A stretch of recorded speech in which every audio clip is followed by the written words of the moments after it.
So I want to share an example, and this is probably illustrative to what all of you guys just shared, right?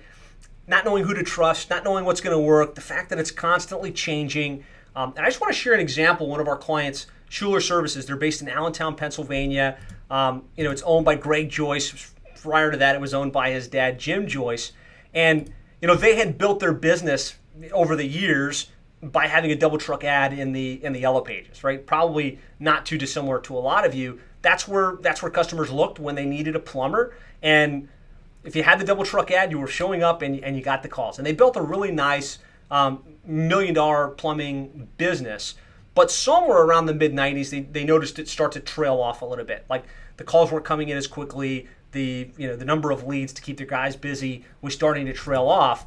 And so it really begged the question for Jim and for Greg, where did the customers go? And if they weren't looking at the yellow pages, they had to be looking somewhere.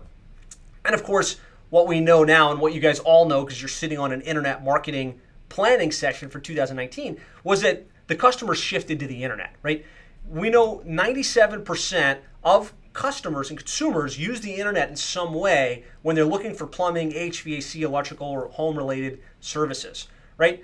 And so if that's where the customers went, then we need to figure out how we can own the internet in our area, right? And that's probably what you guys are all after. How can we make sure, just like we used to buy that double truck ad, how can we make sure we're showing up in all the places our customers are looking when they're going online?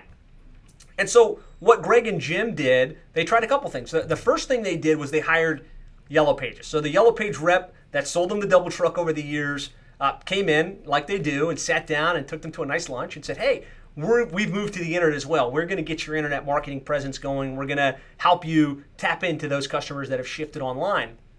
And that strategy didn't really deliver the goods. So they did build them a website, so they were online. They did put them on yp.com, but they weren't showing up where their customers were looking, which is really Google and Yahoo and Bing. And they didn't have a website that was compelling and made somebody want to choose them versus the competition. It was very, it was very generic. It was a templatized website.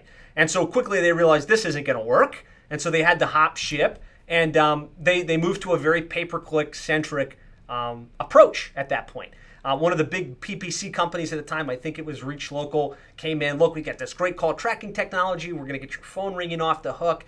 It's going to be great. You're going to be showing up on Google. Your phones are going to ring.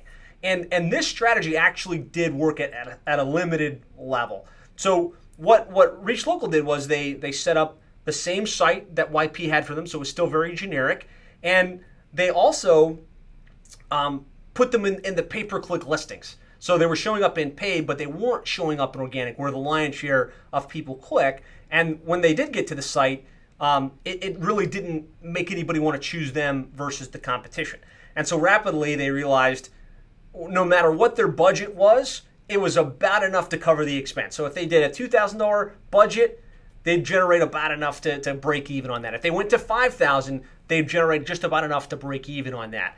And so it was frustrating for them because they're trying to get their internet marketing right. They're trying what they think is going to work, and they kind of bang their head against the wall. And really what was missing in both of these strategies was, first of all, they needed to make sure they were ranking for the most important key terms in their service area, right? So that was the first piece, not just in organic, not just in paid, but in organic in all of the places their customers were looking. And they needed a website, the hub where their customers and prospects landed, was they needed a website that was going to convert visitors into callers at the highest level possible.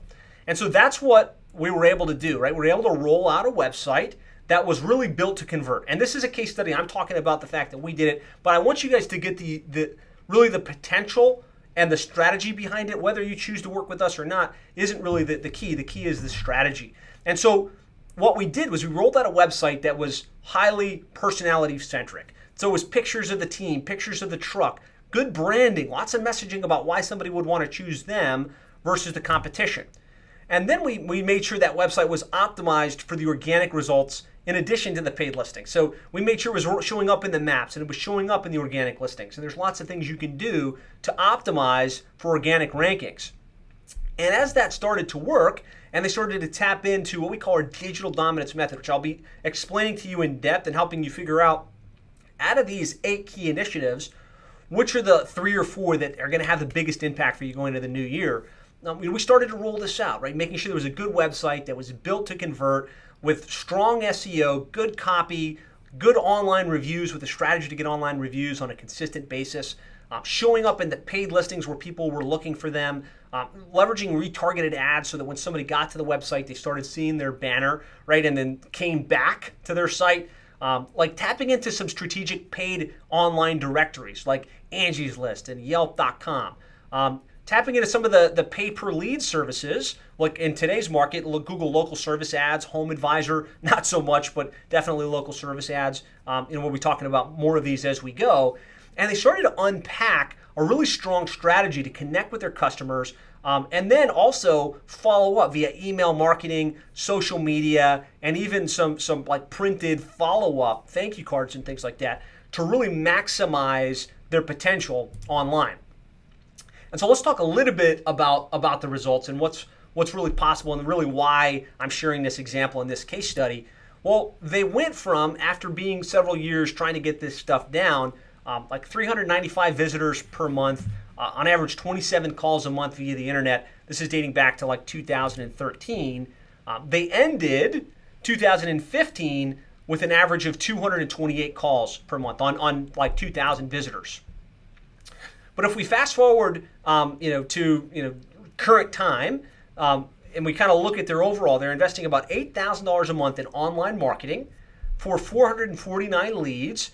And you'll notice they come from a variety of places, 158 from organic, 143 from paid search, 136 from Google Maps directly, and 12 from web forms via their website at an average of $18.29 per lead. And so by knowing that and by like having a clear understanding of their average cost per lead and a scalable online marketing strategy, they were able to grow pretty quickly again. From the stagnated around 1 million point, they grew from 1.7 in 2012 to 3 million in 2015. They're actually on pace to do 4 million this year. They expanded from 16 guys to 23 guys, and they really have the confidence, and this is probably the most important thing, that they have a scalable and sustainable lead mechanism where they can say, okay, where do we need more leads? Turn up the pay-per-click campaign. Turn up the SEO strategy. Turn up the Google local service ads, for instance. Well, I hope you got value from that video. If you'd like more ideas, strategies, and techniques on how to really more effectively market your plumbing or HVAC business online, I'd like to invite you to go to plumberseo.net/checklist. There we've outlined the ultimate online marketing checklist for plumbing and HVAC contractors to really maximize your lead flow online. This really simplifies the entire online marketing equation into a checklist that you can easily identify what you should do next and what you could do to really probably double, triple, or even 10x the number of leads you're getting for your plumbing or HVAC business online. So you can get that completely free of charge, simple one-page checklist with a video that explains and kind of walks you through it. Just go to plumberseo.net/checklist. Talk to you soon.